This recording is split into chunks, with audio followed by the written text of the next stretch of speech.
Good morning. My name is Francesca Dalmas and I'm working with YAL Friuli Venezia Giulia within this very interesting project FASST. So today we will be speaking about financial management in social farming, and especially we will try to investigate something about entrepreneurship. So we will be talking about Unit 1, company analysis. Then we will go to Unit 2, social farms objectives. Unit 3, how to develop a financial plan.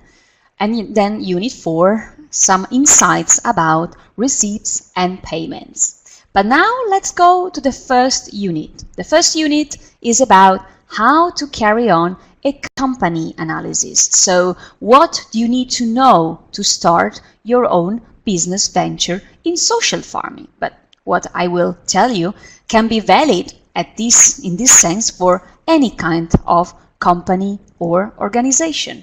So what we will see in this very first unit is about the aims of the company in terms of vision, mission, and strategy, about goods and services that the company should provide, and about the demand and quality of goods and services which must be provided to the client of the company.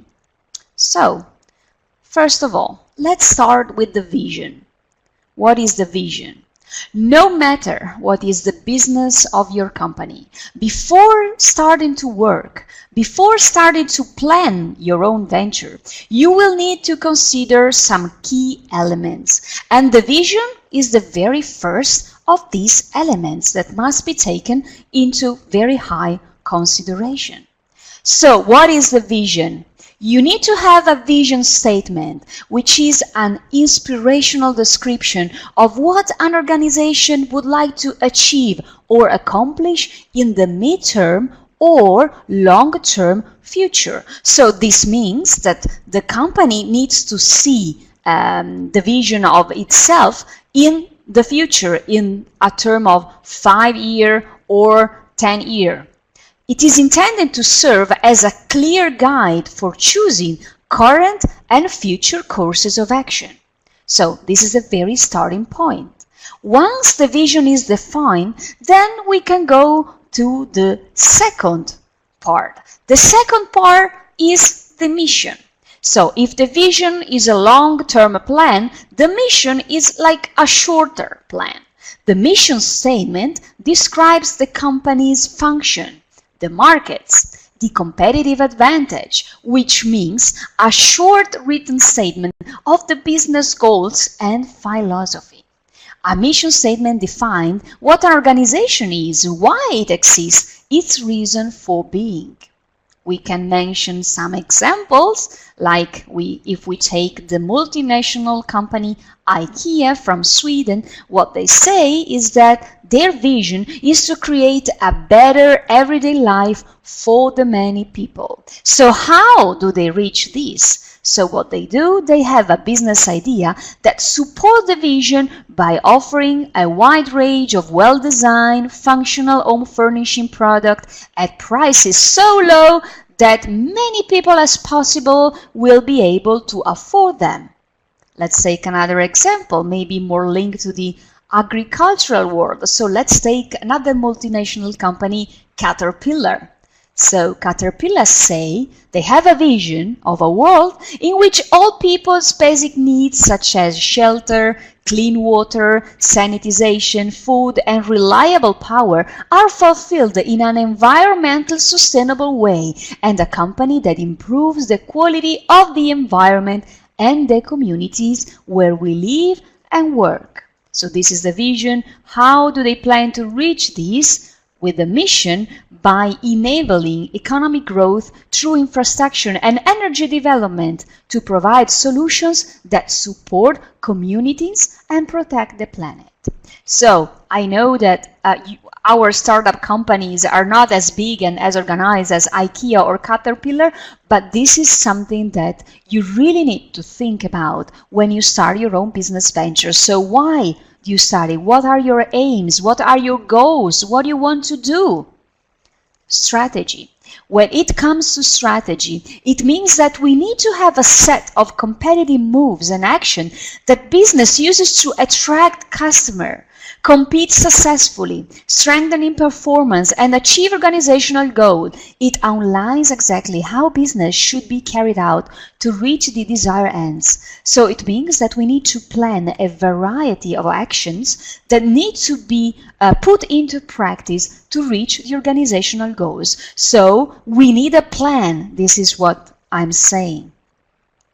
And to do so, we need to define which goods and services we are going to provide to our clients. So it is definitely crucial to define the kind of products and services that the company wants and should offer to its customer. Of course, the product portfolio might depend on several items, which are, for instance, the market's needs. So in this case, the company should carry on a research on what is needed, what the market wants. Is there a great demand of apples, for instance? So why don't we enter this business? Why don't we provide our clients with amazing, tasty, fresh apples? Then, resource availability. So what do we have? Do we have a land that is particularly suitable for, I don't know, corn? So why not enter in the corn business? But we need to consider it in a very proper way. Expected profitability.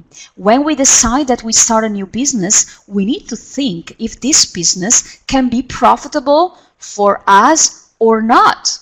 It's a social business, but that does not mean that there are no profits. It just means that the profit will be reinvested within the company. But a company needs to evaluate the expected profitability of its products and services. And then skills. So who are the partners of the farm? Who are the, let's say, business partners of the venture?